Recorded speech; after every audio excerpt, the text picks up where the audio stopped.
And welcome everyone to this week's Wright Virtual Visits. We have a really exciting program for you today. We're gonna just hold off on starting for just a little bit as everybody joins the stream here. So stick with us, and Wright Virtual Visits from Hollyhock and Cedar coming very soon.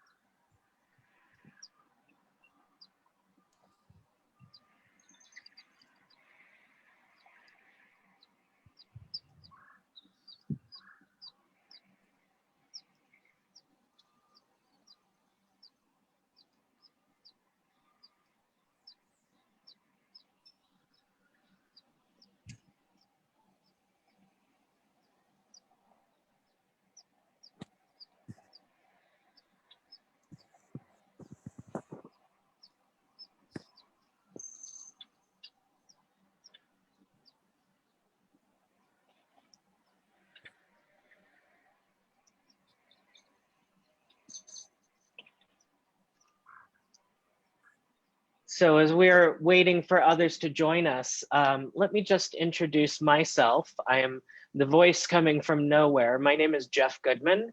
I'm the Vice President of Communication and Partnerships at the Frank Lloyd Wright Foundation. And I have had the honor of working over the last year plus with my friends Eric and Heidi at the Frank Lloyd Wright Building Conservancy and Unity Temple on the Wright Virtual Visits program, along with Wright sites all across the country. Today, we have a really exciting program.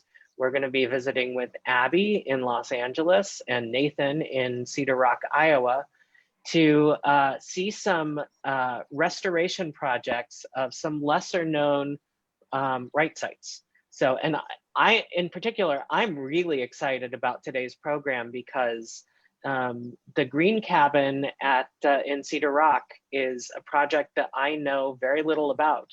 And also Residence A and Hollyhock I have visited, but I don't know as much about that project as well. So I'm excited to learn about these projects along with everyone watching.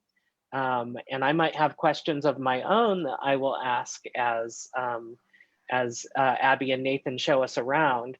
But if you are watching live and you have questions, post them in the comments, and I will ask them to Abby and Nathan as they're showing us around. So as we're about to get started, maybe our hosts will introduce themselves. Abby, why don't you let us know who you are and where you're coming from? Yeah, I'm Abby Chamberlain Brock. I'm the curator at Hollyhock House, and we're in East Hollywood here in Los Angeles. We're just down the hill a little ways from the main house, looking up right now at Residence A. And Nathan. Hello. Hello from Cedar Rock. My name is Nathan Allaire, and I am currently a student at Iowa State University, a local college here in Iowa. And this is my sixth season here, working for Cedar Rock State Park. So yes, welcome to Quasqueton, Iowa. Excellent. So why don't we go ahead and jump in? I think others might join along the way, but just as a reminder, if anybody has any questions for Abby or Nathan, just post them in the comments and we'll try to get them. So I'm ready to learn. Let's start taking our tour. Okay, wonderful. So I'm going to flip my camera around so you can see what I'm seeing rather than my face taking up half your screen. And I just wanted to do a little bit of site orientation. So Aline Barnsdall purchased the Olive Hill property. She was a wealthy oil heiress, met Frank Lloyd Wright in 1915, but purchased this property in 1919. It was a 36-acre olive grove that was planted in the 1890s. And once the site was secured, she really expanded the scope of what she had intended for Wright to build for her. She had originally approached him about building a theater, but given the remarkable hilltop location, the project expanded to be intended to be a larger arts complex. Sadly, the full vision for the complex wasn't fully realized, and what was executed by Frank Lloyd Wright was the main house as well as 2 guest houses. And we'll be looking at Residence A, which was the smaller of the 2 guest houses today.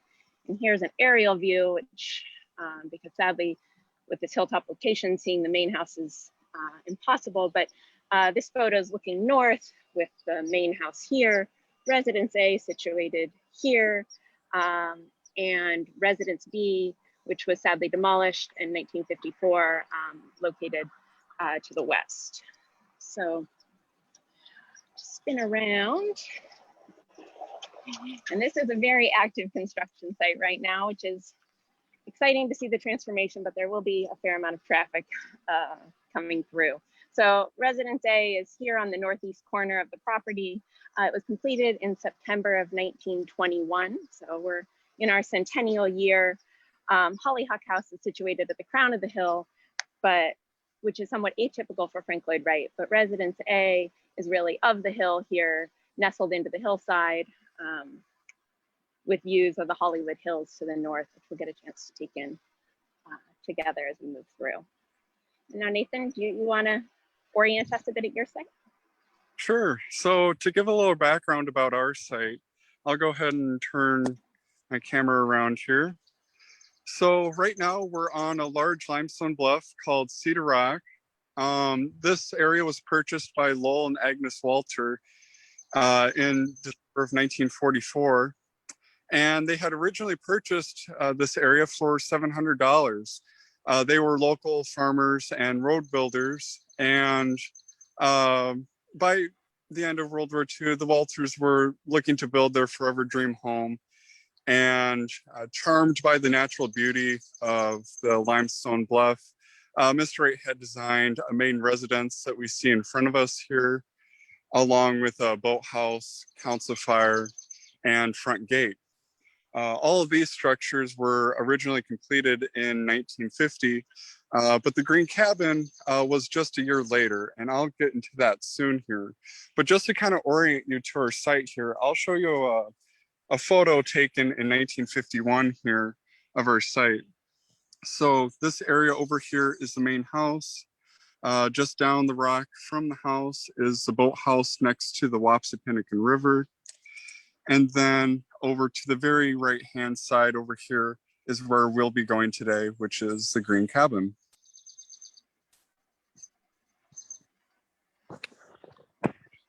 Yes, I think it's really exciting to think about how these sites and how these supporting structures relate to the main structure and Wright's kind of larger vision for these complexes.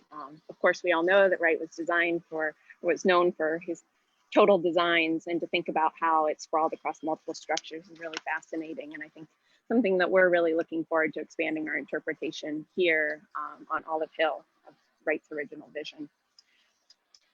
So Hollyhock House was inscribed to the UNESCO World Heritage List as one of 8 structures that represent the architect's career. And just like Hollyhock House, Residence A really captures a lot of elements of a key transition in Wright's career, where he's moving away from the prairie style, which he was well known for, to exploring new forms, responding to new regional architectural precedents.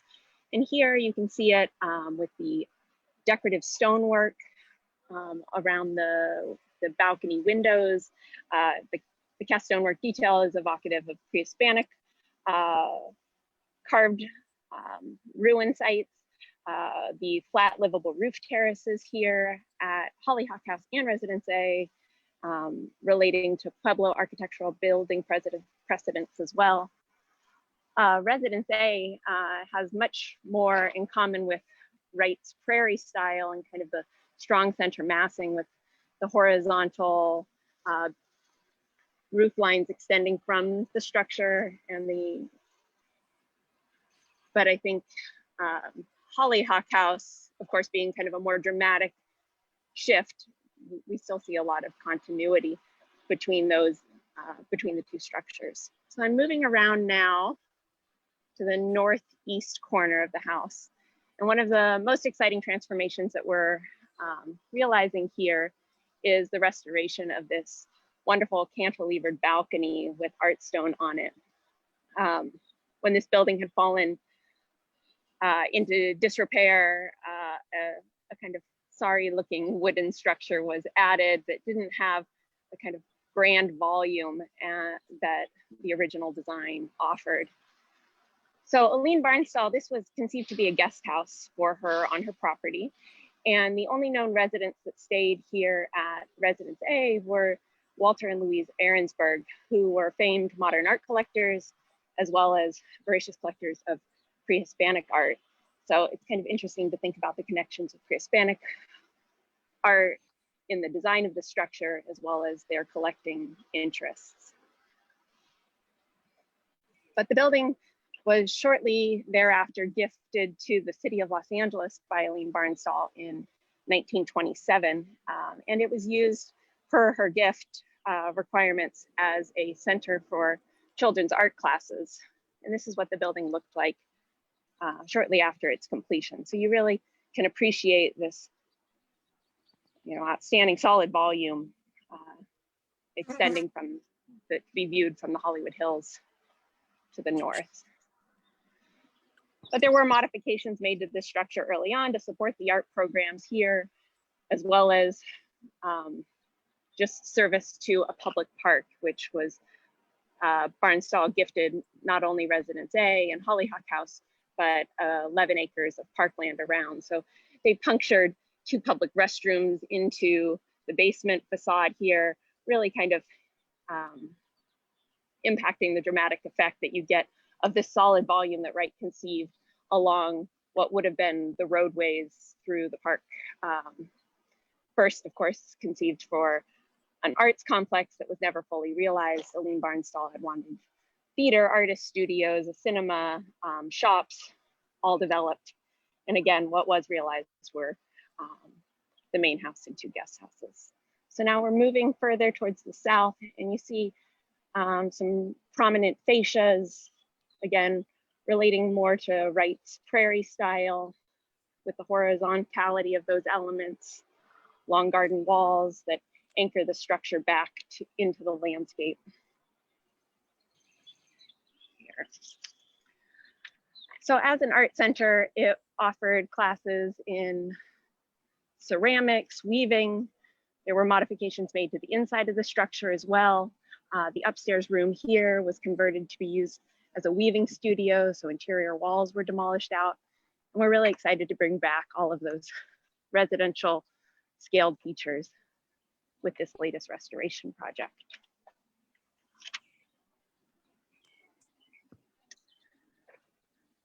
So Nathan, I know that you have a nice approach up to your site if you want to take over. So much like the Hollyhock House, Cedar Rock is now located in a state park today, Cedar Rock State Park. And the Walters donated their lovely estate here in 1981.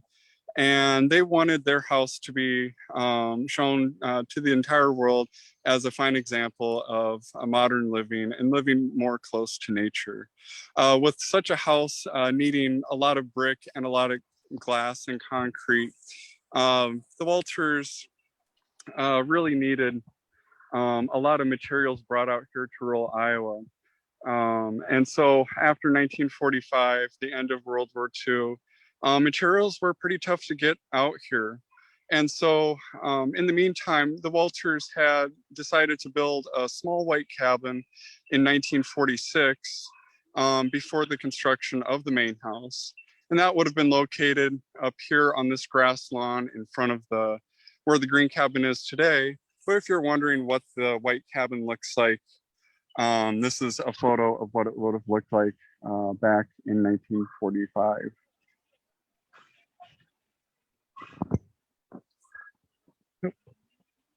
So turning around here, this is the approach up to the green cabin.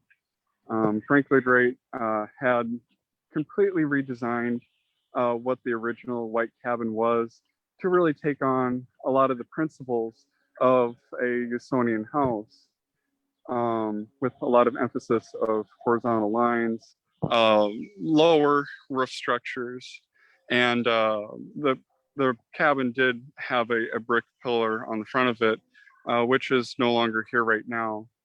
But I will show you the plans a little later in our tour. So back to you, Abby. And So Abby, guest house. Abby, before you jump back in, we do have a question for you from Facebook. How much of Residence A design could be attributed to Schindler and to Frank Lloyd Wright? A very good question. Yeah, at this point, Schindler was working, when the design phase of this structure was undertaken, Schindler was working in Wright's studio and at Taliesin, as well as in the Chicago office.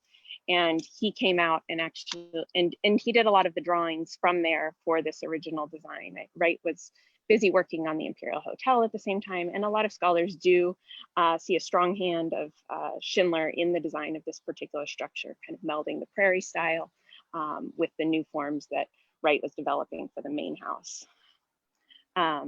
Schindler did come out in January or in December of 1920 and take over as construction supervisor. And so in addition to consulting the wonderful resources at the Frank Lloyd Wright Foundation archives, we also look closely at the papers for Schindler because he was annotating plans up to the very end as well. So we're undertaking a pretty, while this structure has undergone previous restorations, none have been to the scale of this current project, which began in 2017. It has a project budget of $5.4 million. And it's really a comprehensive restoration dealing with the watertight membrane on the structure, seismic stability, restoring the historic finishes, and bringing it back to Wright's original vision from 1921. And again, it's really exciting to think about how this building would have functioned in the art park design that Barnsdall and Wright had intended to have realized here. Again, the kind of volume massing around the backside, the building really unfolds as you move around to this west side that we're now looking at here.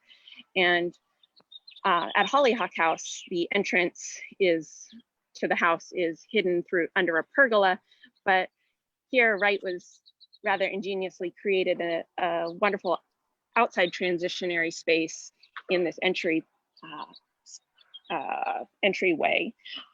We are still yet to realize the cantilevered concrete planter box that would have extended from this wall that we're looking at here, but there would have been 2 steps down into a space that really kind of denotes it as separate from the larger parkland.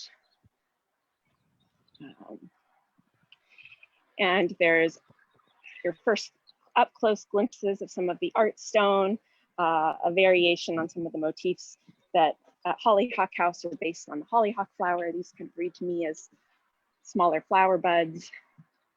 And in here, it does feel somewhat private, and you've got some really wonderful views off to the hills, the Hollywood Hills here. Again, when this building was first done, the Griffith Observatory and the Hollywood sign weren't there, but we now are benefiting from those from this vantage point. And from this kind of private terrace space, the garage is set below. So we've got some great views. If you want to take it from there, Nathan, with some views towards your garage. Yes. So around the green cabin here, we are surrounded by native Iowa forest here. And we do have quite a view up on top of Cedar Rock. The cabin is really situated, of the hill rather than on top of the hill. And to do this, it required quite a hefty foundation here, almost a concrete mesa, if you will. And this really gives the effect to the cabin that it's, rising up and out of the ground. If we take a closer look at Frank Lloyd Wright's plans for the green cabin here, this is a drawing of the front facade. And we can see that brick pillar that has emphasized horizontal lines on it to the right-hand side of the drawing. And it really ties into the language used at Cedar Rock, as our main house uses a lot of brick, much like prairie style and Usonian style houses by Wright. The green screen here really does kind of give the impression of a band of windows on the front of the cabin. And so kind of to explain how Frank Lloyd Wright is really blending inside and outside with the structure that, you know, is kind of conventional. The screen is really ingenious in how it blends what is inside and what is outside. So right now we are kind of entering the inside of the cabin right now. Yes. And so this cabin, after it was completed in 1951, the Walters had used this as like a gardening shed. They kept their extra Volvo here. There is a garage door right behind me over here, which is undergoing a restoration right now by a local community college. And they will soon be restoring the Frank Lloyd Wright screens that surround the cabin, and hopefully the brick pier in the near future. But we hope that the main living space that will enter here in a little while could be used as like a artist in residence site for here at Cedar Rock. That'll be really exciting, Nathan, to see. Here on the exterior, we're right in the midst of a major plastering project. So we're applying the finish coat, which is this warmer, buttery yellow color. And previous stages of this latest restoration included stripping all of the art stone. It's now been, I guess, over a year. So it's been quite a transition to see the original colors and finishes restored on the exterior. And we'll be moving more in that direction on the interior going forward. So again, a shift in roof line here as you move into the entryway for the house. That sense of compression before the release into the double height living room. Straight ahead is the study. To the right is the servant space. Here's the stair to the basement. But now we're moving into the living room. And again, there's still a low ceiling here. And once we replace the plywood here to the full double height windows that extend to balcony doors here on this north facade, we'll be able to fully appreciate that sense of light and airiness that this room would have presented. Spin us around. Typical of Wright houses, we have a fireplace essentially located, and it would have had an Inglenook bench running along the west side, so kind of providing some screening from the entryway and enticing visitors around and into the room itself. Up above, we're looking at a view of the dining alcove space, which we'll walk up to in just a moment. And we've been in the process of stripping years and years of paint in this area as well. So failing white paint on the surfaces so that we can apply another layer of this buttery plaster color. The woodwork had all been painted out, and so we'll be restoring that to its original waxed finish on this red gum wood.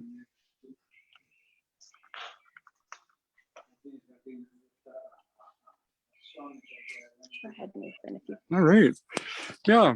So thank you. The first living space that we go into is the main living room in the cabin here. And we're not exactly sure what the Walters had as far as furniture in here, but we could imagine that it was pretty simple, as this was initially a temporary residence while they were waiting for their forever dream home. There was originally no electricity here, no water. They would have had to carry water up here in rural Iowa into glass containers like these. But the cabin as it is right now, it does have electricity. That will need some restoration here. And in the center of the space, much like other Frank Lloyd Wright structures, there is the source of heat, for the living space.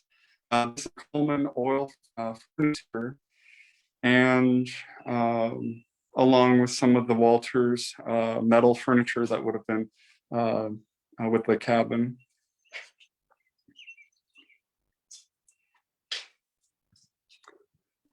Okay, now I'm going to take us, oh, sorry.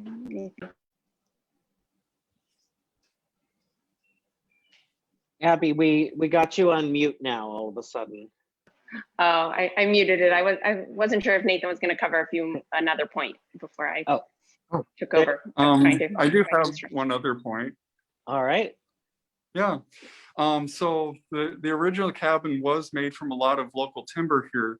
And if we look up in the ceiling rafters here, we have two different colors of wood here. We got a white piece and a green piece. This whole structure has been almost completely recycled over the years. And this is a little bit of evidence from when the cabin was painted white initially. And Nathan, did you tell us what type of wood is used there? We would suspect that it is some variations of oak, red oak, some pine in here. It is really a mixture of a lot of different woods, but this was all wood that was available on Cedar Rock. Great. So these trees were cut down on site. And I'll just remind our viewers that if you have any questions for Abby or Nathan, just post them in the chat and we will address them. Should we go back over to Hollywood? Yes. Yeah, I'm heading upstairs into our dining alcove. This extended out just north of the entry space, this dining bay. Originally, a table with seating for 6 would have been situated in this bay and extending into the room itself. It was a major part of this latest restoration as this structure was deflecting off of the building. We've added structural steel to tie it back in, as well as glulam beams below, so it will not be showing daylight from visible cracks at the top. And I know at the beginning of this project, nobody wanted to step into this bay, which is a shame because, again, it's got some really amazing views of the Hollywood Hills. Another key part of this latest restoration was bringing back clear story windows, which are underneath the plywood here, but would provide light into the dining room space, not just to kind of even out the light from the west side, but providing, again, another wonderful horizontal band in that space. And I should point out while I'm up here, the structural steel, which was a major part of this latest work. So we added flat steel panels between the windows to, if there was a major seismic event, which is of course something California is known for, as well as low profile steel columns around the double height hollow clay tile block walls of this space, so that we can safely welcome visitors back when we reopen. Nathan, what about dining spaces at your site? So as far as dining spaces, the green cabin is really set up in a similar fashion to what it would have been for another Frank Lloyd Wright design, commonly known as Como Orchards project. And that project, Frank Lloyd Wright had set up the cabins without a dining area or really a kitchen. And the kitchen would be located and dining area would be in a separate structure. So here at Cedar Rock, our kitchen and dining space would, maybe be outside or back at the main house. But we do have the Walters original oven that would have been here. And just beyond the oven here, we do have a sleeping quarters space back here. And the windows in this room do have commanding views that look outside to the I-forest and the front drive that goes up to the house.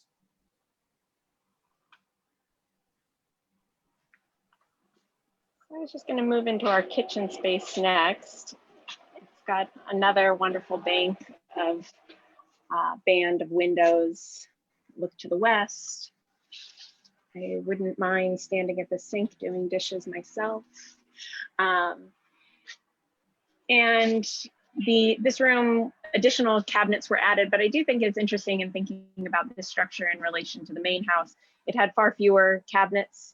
You want your guests at your guest house to feel at home, but not too at home that they stay put for too long. So additional cabinets were added in this space when it was used as an art center, but originally it would have had far fewer, just a single bank under an open counter on this west, and the stove would have been situated on the east side here.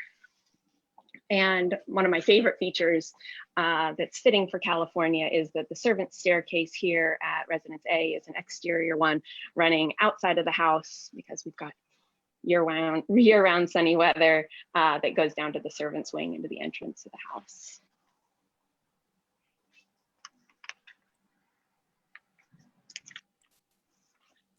Take it back to you, Nathan. Yes. So on the way out of the cabin, on the floor here, we're going to be going to the garage next, but I can't really see it that well in there. But much like the concrete floor here at Cedar Rock, we do have a painted Cherokee red floor here. But in keeping with much of the right styling that were applied to the cabin, the concrete floor here was painted a pine green at one time.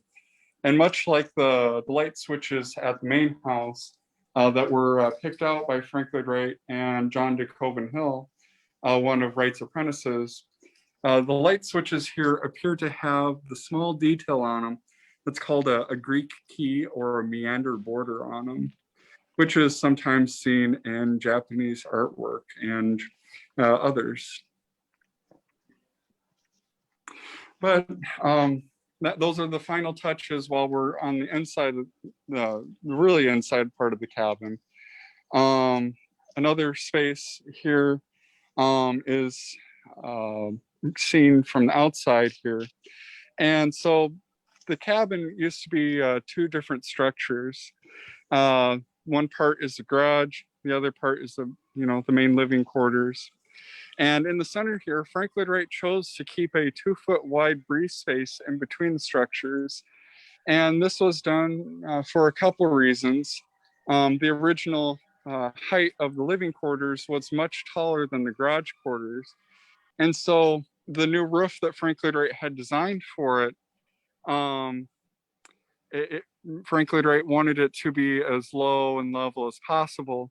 And so the foundation has been stepped up again for the garage portion of it, but also leaving the space in between the cabin and the garage allows for fresh air and light to enter the deepest spaces of the green cabin here at Cedar Rock.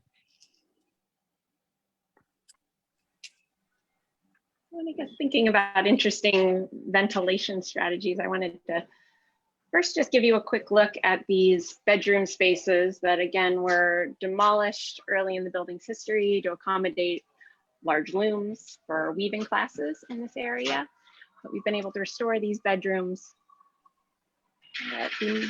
One of my most favorite details in the house also relates to ventilation. In the bathroom here, and this would have been the main bathroom. There was a servant's bathroom on the first floor, but this one here, the tub being on the left-hand side, was open to the double height penthouse space above. So it would have provided ventilation and the opportunity for heat to rise out of this bathroom, as well as a beautiful light spill. We've opened up part of the clear story windows above, so you get a bit of a sense of what it might be like to take a bath here at Residence A. It will present some interesting challenges if we do start using that restroom as part of our programming here in the space being open. Sounds like a good auction item. Come take a bath at Residence A. Although we didn't actually restore the water to the tub, but well, if the price is right, maybe Nathan we'll said they already figured out how to lug water through remote parts in Iowa, so we can learn from that. That is valuable. So here's looking out that clear story window, and I'll hand it back to you, Nathan. Oh, thank you. So the next space that we're going to go ahead and walk into here is the main garage area. And in here, well, we do have some of our construction crew still at work in here. And we do have a nice view of what those windows do from the breezeway here. They really do add light into the center of the space where you'd kind of least expect it. Other ways, we are still doing some restoration, and so we do have some panels to replace. But if we walk over here to this part of the wall, we can actually see the original roof that the Frank Lloyd Wright roof is built right over. You can see some of the shingles on there, and you may see some brand new lumber up there. That was added last year in 2020. And we essentially had to put a cap on Frank Lloyd Wright's roof. And the reason for that is the roof that Frank Lloyd Wright had designed here was kind of like a facade. So it looked like one roof, but in reality, the center of the roof was open to the sky. And so rain and snow would come down the center area and would drain through the breezeway right back outside. So that is where we'll go next here. We'll go outside, and while we'll go ahead and hand it back to Hollyhock House. I just walked us up into the penthouse, and we're showing a closer look at some of the clear story windows, but now we're stepping out onto the roof. Again, this was intended to be a livable roof terrace. When you look at Wright's original design drawings for the structure, you see plant material spilling over its edge. And I think that really ties in nicely to the evocations of pre-Hispanic Mayan ruins and how these spaces were supposed to be used as roof terraces. And this is a concept that Wright embraced here in California, and it's something that you see quite a bit in Schindler's work as well. The idea of sleeping porches and sleeping terrace and outside terraces enamored both architects quite a bit. And so just to give you another glimpse of how this structure relates to some of the others here in the park, off in the distance, you can see the purple flowering jacaranda tree, and behind that is Hollyhock House's garage structure, which connects to the main house with a pergola running its length. So these structures would have all been kind of nestled into the hillsides with variations on similar art stone motifs, and really would have created a beautiful unified whole for this dynamic arts complex that both Barnsdall and Wright hope to realize here. When Barnsdall gifted the property to the city in 1927, the city set to work on, in many ways, realizing her vision with Active Arts Club in residence at Hollyhock House. In 1954, Frank Lloyd Wright came back and designed a temporary exhibition pavilion.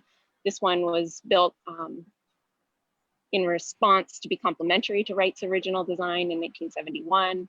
We have a theater, we have art classes. And so this is a vibrant arts community here in the city of LA. If you want to give us another look at some of the views from your site. Sure. So right now we're back on the outside of the green cabin, and kind of a final point of design here of the green cabin is the green color. Frank Lloyd Wright had chosen a common paint color called pine green to have the entire cabin painted over. And the reason for this was to really help blend the structure in with the trees around it. Much like the trees the crown of or the roof of the green cabin really does kind of bulge up into the atmosphere around it. And kind of similar to Hollyhock House, where there's a flat roof terrace. Although you can't go out on ours here, the main house does have roofs and lines that do sweep up into the atmosphere. And when the Walters donated Cedar Rock to the state in 1981, they really appreciated what they had. And they really appreciated in all the different ways that Wright was really able to work his magic here at the Cedar Rock property. And so the Walters, they really wanted their home to be an example of living simply with nature. And we have quite a site to show you here today. If you'd like to schedule any tours with us, we do have tours that generally go from May through October, Wednesday through Sunday from 10 a.m. to 3 p.m. This is an outlook post overlooking the Cedar Rock Oxbow River next to the Wapsipinicon River. Beautiful. And Nathan, if people would like to learn more about taking a visit, is there a website you would refer them to? Yes. So I would refer you to friendsofcedarrock.org, or you can find us on another website that is located on the Iowa DNR webpage. You can type in Cedar Rock on the search bar up there, and they'll also have information on us too. If you're interested in following us on other websites, we do have a Facebook and Instagram page where we post events going on for the year and other neat things that are going on here at Cedar Rock. That's great. And Abby, what's the latest on update for people who are interested in visiting Hollyhock? Yeah, we're still closed to the public, but California is opening up at a breakneck speed. So I do encourage everybody to follow us on social media, on our Instagram and Facebook, for updates about our reopening, or visit our website, which is on the Department of Cultural Affairs, culturela.org, as Hollyhock House is a part of that department of the city. Well, this has been really an incredible tour today. I think a lot of our Wright Virtual Visits, you know, we see things in kind of their preserved, pristine condition. And this has been a wonderful glimpse at how preservation happens. And I just want to say, on behalf of Frank Lloyd Wright fans everywhere, thank you to you both and everyone within your organizations for bringing these structures back to their glory days, so people can come and experience them and learn from them, just as we can with other Frank Lloyd Wright sites around the country and around the world. Everyone watching, please give a like or a shout out to Nathan and Abby and the teams over at Cedar Rock and Hollyhock, and hope to come see you both. See these sites in person soon, and maybe we'll do another Wright Virtual Visits with both of these sites in the future when they're getting close to or have been completed. So thank you so much to both of you. That was a great tour, and of course keep following along with the Wright Virtual Visits. You can visit the Frank Lloyd Wright Building Conservancy's website at savewright.org. I believe /WVV, to see all of the Wright Virtual Visits from the past and as we do them in the future. So thank you again, and we look forward to seeing all of you soon.